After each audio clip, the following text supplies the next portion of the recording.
এটা কেন্দ্ৰীয় চোৰাংচোৱা সংস্থাৰ পৰা আমি এটা খবৰ পাইছিলোঁ।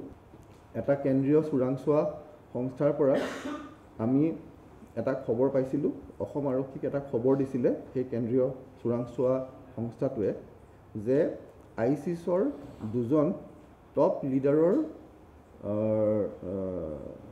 গতিবিধিৰ বিষয়ে তেওঁলোকে গম পাইছে আৰু তেওঁলোকৰ সন্দেহ যে ধুবুৰী জিলাৰ কোনো অংশত কিছুমান অঞ্চলৰ তেওঁলোকে নাম দিছিলে, এই অঞ্চলকেইটাত তেওঁলোকৰ মুভমেণ্ট হ'ব পাৰে।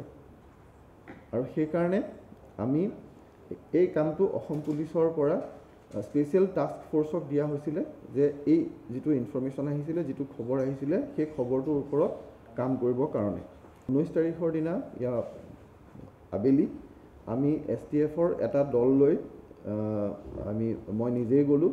আমি ধুবুৰীলৈ গ'লোঁ। আমি ৰাতিৰ ফাললৈ আমি ধৰ্মশালা অঞ্চলটোত আমি আচলতে তাতে আমাৰ আৰক্ষী, আমাৰ STFৰ মানুহখিনিক, আমাৰ অফিচাৰ্ছ এণ্ড মেন, তেওঁলোকক আমি বিভিন্ন ধৰণে মোতায়েন কৰা হ'ল। আৰু ৰাতিপুৱা মানে শেষ ৰাতিলৈ, মানে 20 তাৰিখে ৰাতিপুৱা 4মান বজাত দুটা মানুহক পোৱা হ'ল। তেওঁলোক খোজকাঢ়ি আছিলে আৰু আমাৰ লগত ইতিমধ্যেই বিভিন্ন লিডাৰৰ ফটো আছিলে আইচিছৰ। সেই ফটোখিনি আমাৰ লগত আছিলে।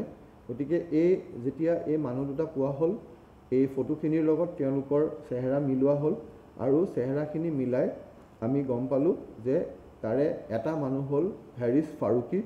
হেৰিছ ফাৰুকী আইচিছৰ ভাৰতবৰ্ষৰ মুৰব্বী। আৰু লগত যিটো মানুহ আছিলে সেই মানুহটোৰ আগতে নাম আছিলে অনুৰাগ সিং, পাছত তেওঁৰ নাম ল'লে ৰেহান।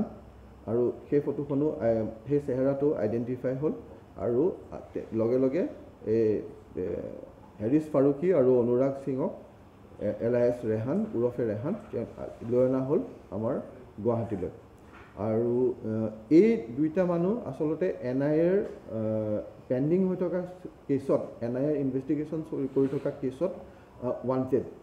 আৰু সেয়াও আমাৰ লগত আগতে NIAই আমাক জনাই থৈছিলে আৰু সেইকাৰণে আমি লগে লগে NIAক জনাওঁ যে এই মানুহ দুটাক পোৱা গৈছে। আৰু সেয়া কোৱাৰ লগে লগে NIAৰ যিসকল ছিনিয়ৰ অফিচাৰ সকলোৱে ততাতয়াকৈ গুৱাহাটীলৈ আহে আৰু যোৱা ৰাতি আমি এই দুইটা মানুহক NIAৰ হাতত গতাই দিওঁ।